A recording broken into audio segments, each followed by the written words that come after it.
Welcome to the Mystic Media channel. I am your host, Rabina Rastavan, aka the Realist Astrologer.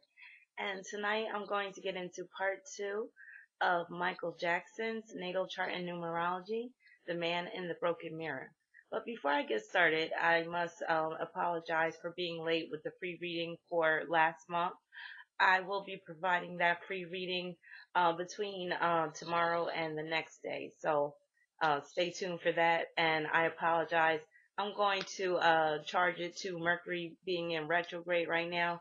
Right now, I'm experiencing a pretty bad Mercury retrograde. Usually, Mercury retrograde doesn't really affect me, but this particular Mercury retrograde really affected me, namely because Mercury is in Virgo, and Virgo is in my 8th house.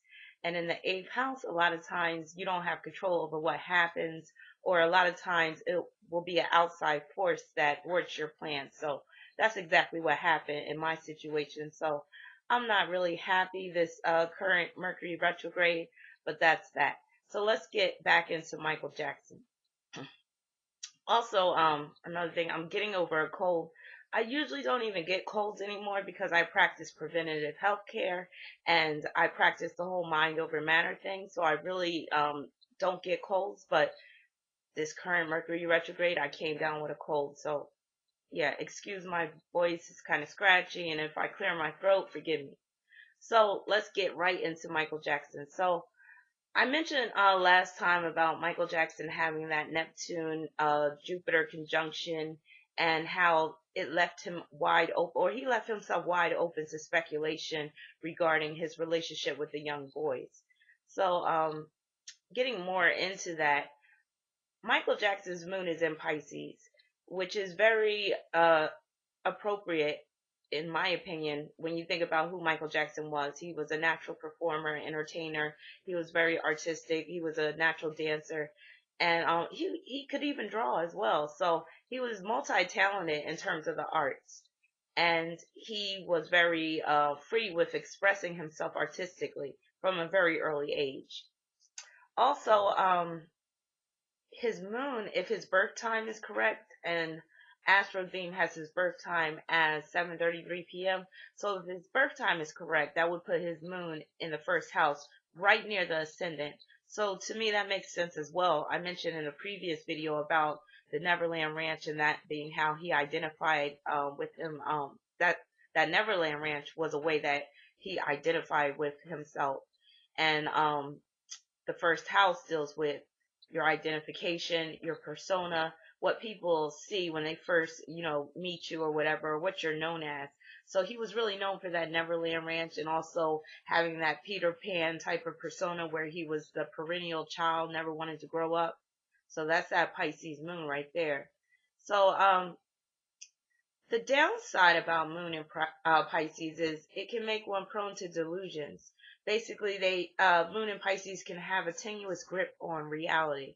So Michael Jackson definitely portrayed that type of persona. You could see it with the numerous plastic surgeries he had. He was never comfortable in his own skin. Pisces can deal with being very idealistic, feeling like you're never good enough. Pisces, like Virgo, can also deal with having a deep sense of inferiority. Now, just think about his song Man in the Mirror, because the moon deals with your reflection. So, with his moon in the first house and in Pisces, Pisces is a dual sign, so that could deal with like a dual personality going on. That whole reflective thing, that deals with that whole man in the mirror. But like I said in the title of my video, the mirror was broken because that mirror image that he had turned out to be something grotesque, which you saw towards the end of his life, where he got so much plastic surgery, where he became, you couldn't even tell that he was the same person, from even a decade ago. Like, he went totally extreme because he was just not happy with who he was. He felt lost. That's another manifestation of the moon in Pisces, just the feeling of being lost or not knowing who you are. Now, also, Moon in Pisces is great for arts and entertainment, like I said, but it's bad for logical decision making and rational behavior. Hence, Michael Jackson was extremely irrational. He was prone to self-delusions, and he really had no sense of identity. And along with that, you can bring in the Sun conjunct Pluto. I talked about that in my previous video, part one, where the Sun conjunct Pluto, oftentimes you're under someone else's control and you might feel like you lack an identity. Or you might feel like your identity is never separate. You're never a distinct individual. Moon in Pisces, like I said, deals with that Peter Pan syndrome because Pisces deals with fantasy. Michael will often lose touch with reality. Dissociation also deals with the heavy drug use that he engaged in. And towards the end of his life, I believe he was on like the constant Demerol drip or some other heavy narcotic. So the Moon in Pisces can make one prone to drug addiction as well, or make one prone, like I said, to lose grip with reality and just want to fade out and not want to deal with reality and just be in like a womb type of state. So that's what Michael Jackson often, wanted to be in, like a womb type of state. There was even rumors that he had a hyperbaric chamber, so that kind of deals with Moon and Pisces as well. Things that are odd, unusual, otherworldly.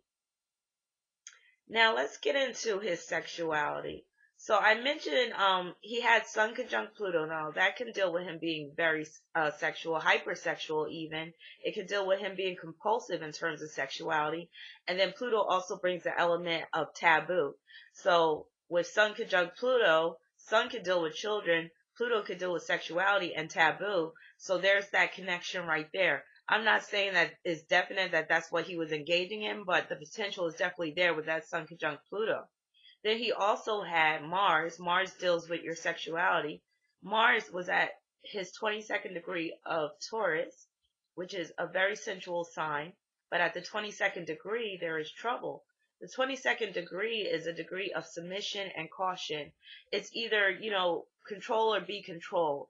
There's always an imbalance of power going on. So maybe Michael Jackson felt like he couldn't be sexual with his peers, and he felt more of a connection with younger people or children. Um, I'm not saying that this is the case, but with the 22nd degree is an odd degree. It's a degree of challenge. It's, like I said, it's a degree of submission and caution. So either one person's on top of the other, one person's subduing the other. It's really hard to find balance with the 22nd degree. It's a lot of extreme energy going on. And in Taurus, that's already extreme because we're talking about a fixed sign. Now, he had Mars square Chiron, and Chiron was in Aquarius. So this underscores the theme of him being into alternative sexual experiences or having alternative sexual attractions or desires. Taboo even, because Aquarius can deal with that which is perverse. So with Chiron, Chiron deals with things that are weird, things that are unusual, or where you want to be the exception to the rule. And like I said, with that Jupiter conjunct Neptune, he was wide open with his activities concerning these young boys. So he was openly having them over at his house, having the slumber parties, basically playing this Svengali role. And the whole Svengali role is definitely Sun conjunct Pluto as well. So Michael Jackson, he may have came across a lot of times as being kind of meek and mild and non-threatening. However, you can't disregard his south node in Aries, which deals with aggression, deals with sexuality, can deal with hypersexuality. The Sun conjunct Pluto could deal with hypersexuality, can also deal with having a domineering identity, or it's either, again, it's kind of like the 22nd degree where it's control or be controlled. And then he had Mars square Chiron. You can't be a weak person with Mars square Chiron. He also had Mars square Mercury as well. You can't be a weak person with Mars square Mercury as well. So Michael Jackson was tougher than what he portrayed himself to be, but it came out in a lot of his videos when he would like be smashing up cars and whatnot. More about that in a minute. But like I said, Mars square Chiron can deal with someone that has unusual sexual appetites, someone that has sexual desires that are perverse or that are just odd, or it could deal with him being asexual. So we could take it in that direction as well. Michael Jackson might not have been able to become aroused, like I said, when it dealt with his peers or people that are of his own age. It could have dealt with people in general. So that Mars square Chiron can deal with asexuality in certain cases. But moving along. Now he had Mars square Venus, so this underscores his inability to relate to peers. Now that could deal with his upbringing and him being a star at an early age. So Mars square Venus, oftentimes there's no harmony, or there's a challenge with obtaining harmony or achieving harmony in personal relationships, especially love relationships. Mars square Venus in a man's chart can deal with him not being able to relate to women, or him not being sexually aroused by women, or him having some sexual hangups with respect to women. So Mars square Venus in a man's chart, oftentimes he's going to have serious challenges with respect to interpersonal relationships, but especially relationships of the opposite sex. And again, it's that theme of control or be controlled, or who's dominating who's subduing who. I'm going to have to take this into part 3 because I'm already 11 minutes in, and I don't want to make this too long because it takes so long to convert the video and upload it and all of that stuff. So just moving along really quickly, his Venus is in Leo, and it trumps Mars because Mars is weakened in the sign Taurus. Taurus is an earth sign. It's a feminine sign. Leo is a fire sign. It's a masculine sign. So while both of those signs are fixed, Leo definitely trumps Taurus in terms of its impact, and because Leo is aggressive and Taurus is receptive. So any women that he would come in contact with or get into personal relationships with, oftentimes he might have felt like that woman was in a domineering position. So just think about his relationship with Diana Ross. She was like his muse or his mentor. I think she probably broke his virginity or whatever, or maybe it was somebody else from an early age. But she had some dark sided Aries traits, so I wouldn't put it past her or whatever. But yeah. So with that Venus and Leo, that means that the women that he would want to get with, they were either, in a position of power over him. Even that woman that he got with, where I think he actually married her and he had children with her, but I don't believe those were his biological children because they didn't look nothing like him. But anyway, she even seemed like she had power over him to a certain extent because it seemed like she was definitely more lucid and more rational than he was. So basically, bottom line, he had Mars square Venus. Again, that's somebody that can't really deal with their peers on a level playing field. It's someone where, they're always feeling like, there's an imbalance. They're up here or they're down here or whatever. So with that situation, he's definitely not cut out for a normal relationship. Now he has Mercury at the 25th degree of Leo. 25 breaks down to 7. So again, there's that Neptune energy. There's the potential for delusions.